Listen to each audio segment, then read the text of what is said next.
ಗೌಡ ಹಗರಣಕ್ಕೆ ಸಂಬಂಧಪಟ್ಟಂತೆ ಲೋಕಾಯುಕ್ತದಿಂದ clean chit ಸಿಗ್ತಾ ಇರೋ ವಿಚಾರಕ್ಕೆ ಸಂಬಂಧಪಟ್ಟಂತೆ ನಾವು ಮಾಹಿತಿ ಕೊಡ್ತಾ ಇದ್ವಿ. ಇನ್ನೊಂದು ಕಡೆಗೆ ಇಡಿ ಅಧಿಕಾರಿಗಳು ಸಿಎಂ ಪತ್ನಿ ಹಾಗೂ ಬೈರತಿ ಸುರೇಶ್ ಅವರಿಗೆ ಸಮನ್ಸ್ ಅನ್ನು ಕೊಟ್ಟಿದ್ರು.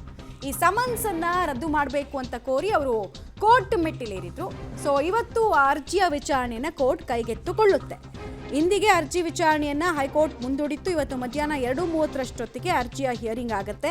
ಇಡಿ ಸಮನ್ಸ್ ರದ್ದಾಗತ್ತಾ, ವಿಚಾರಣೆಯನ್ನ ಎದುರಿಸಬೇಕಾಗತ್ತಾ, ಲೀಗಲ್ ಪ್ರೊಟೆಕ್ಷನ್ ಬಗ್ಗೆ ಇರುವಂತಹ ಪ್ರಶ್ನೆಗೆ ಇವತ್ತು ಉತ್ತರ ಸಿಗಬಹುದು. ಇಡಿ ಪರ ವಕೀಲರು ಇವತ್ತು ವಾದವನ್ನು ಮಂಡಿಸ್ತಾರೆ ಅಂತ ಹೇಳಲಾಗ್ತಾ ಇದೆ. ಅಂದ್ರೆ ಯಾಕೆ ಇವರಿಗೆ ವಿಚಾರಣೆಯನ್ನ ನಡೆಸಬೇಕು, ನಾವು ಇವರ ವಿಚಾರಣೆಯಿಂದ ತನಿಖೆಯ ಪ್ರಗತಿ ಎಷ್ಟು ಇಂಪಾರ್ಟೆಂಟ್ ಆಗುತ್ತೆ ಅನ್ನೋದನ್ನ ಕೋರ್ಟ್ಗೆ ಹೆಂಗೆ ಮನವರಿಕೆ ಮಾಡಿಕೊಡ್ತಾರೆ ಅನ್ನೋದ್ರ ಮೇಲೆ ಲೀಗಲ್ ಪ್ರೊಟೆಕ್ಷನ್ ಈಗಿರುವಂಥ ಲೀಗಲ್ ಪ್ರೊಟೆಕ್ಷನ್ ಇವ್ರಿಗೆ ರದ್ದಾಗತ್ತಾ, ಮುಂದುವರಿಯುತ್ತಾ ಅನ್ನೋ ಪ್ರಶ್ನೆಗೆ ಉತ್ತರ ಸಿಕ್ಬಿಡುತ್ತೆ. ಸೊ ಕುತೂಹಲಕ್ಕೆ ಇವತ್ತಿನ ಬೆಳವಣಿಗೆ ಕೂಡ ಕಾರಣ ಆಗ್ತಾ ಇದೆ. ಡೀಟೇಲ್ಸ್ ಕೊಡ್ತಾರೆ, ನೇರ ಸಂಪರ್ಕದಲ್ಲಿ ಜಾಯಿನ್ ಆಗ್ತಾ ಇದ್ದಾರೆ ಮುರಳಿ. ಇವತ್ತು ಯಾವ ರೀತಿ ಇಡಿ ಪರ ವಕೀಲರು ತಮ್ಮ ವಾದವನ್ನು ಮಂಡಿಸಬಹುದು ಅಂತ, ಏನೇನೆಲ್ಲ ವಿಚಾರಗಳನ್ನ ಕೋರ್ಟ್ ಗಮನಕ್ಕೆ ತರಬೇಕು ಅಂತ ಅವರು ತಯಾರಿಯನ್ನು ಮಾಡ್ಕೊಂಡಿದ್ದಾರೆ, ಏನು ಎಕ್ಸ್ಪೆಕ್ಟೇಷನ್ ಇಟ್ಕೊಳ್ಬಹುದು?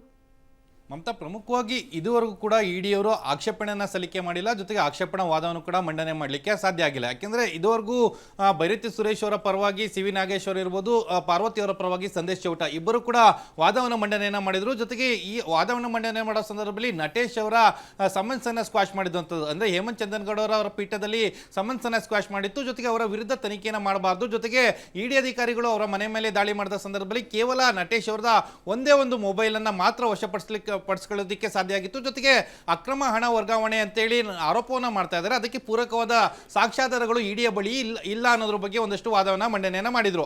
ಆದರೆ ಇವತ್ತು ಇಡಿಯವರು ಅದಕ್ಕೆ ಆಕ್ಷೇಪಣೆಯನ್ನು ಸಲ್ಲಿಕೆಯನ್ನು ಮಾಡ್ತಾ ಇದ್ದಾರೆ. ಆಕ್ಷೇಪಣೆಯನ್ನು ಸಲ್ಲಿಕೆ ಮಾಡೋ ಸಂದರ್ಭದಲ್ಲಿ ಬೈರತಿ ಸುರೇಶ್ ಅವರ ಪಾತ್ರ ಏನು, ಜೊತೆಗೆ ಪಾರ್ವತಿಯವರ ಪಾತ್ರ ಏನು ಅನ್ನೋದ್ರ ಬಗ್ಗೆ ಸ್ಪಷ್ಟಪಡಿಸಬೇಕಾಗುತ್ತೆ. ಜೊತೆಗೆ ಸ್ಪಷ್ಟಪಡಿಸಿ ಅದರ ಬಗ್ಗೆ ಮಾಹಿತಿಗಳನ್ನು ಕೋರ್ಟ್ನ ಗಮನಕ್ಕೆ ತರಬೇಕು. ಜೊತೆಗೆ ವಾದವನ್ನು ಮಂಡನೆ ಮಾಡಬೇಕು.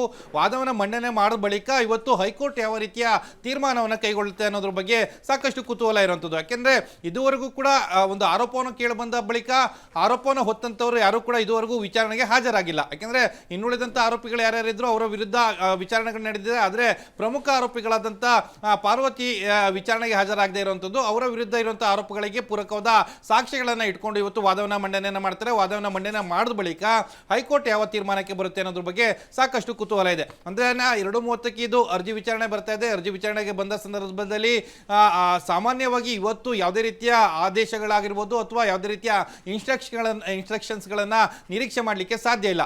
ಕೇವಲ ಇವತ್ತು ವಾದ ಪ್ರತಿವಾದವನ್ನು ಆಲಿಸಿ ಅಥವಾ ಇವತ್ತು ವಾದ ಪ್ರತಿವಾದವನ್ನು ಆಲಿಸಿ ಅದಾದ ಬಳಿಕ ಆದೇಶವನ್ನು ಕಾಯ್ದಿರಿಸುವಂಥ ಸಾಧ್ಯತೆಗಳು ಕೂಡ ಸದ್ಯಕ್ಕೆ ಇರುವಂಥದ್ದು. ಸದ್ಯಕ್ಕೆ ಇವತ್ತೇ ಏನು ಟೆನ್ಷನ್ ಅನ್ನ ಪಡ್ಕೊಳ್ಳುವಂಥದ್ದು ಅಥವಾ ಟೆನ್ಷನ್ ಅನ್ನ ರಿಲೀಫ್ ಪಡ್ಕೊಳ್ಳುವಂಥ ಸಾಧ್ಯತೆಗಳು ಕೂಡ ಸದ್ಯಕ್ಕೆ ಇಲ್ಲದೆ ಇರುವಂಥದ್ದು.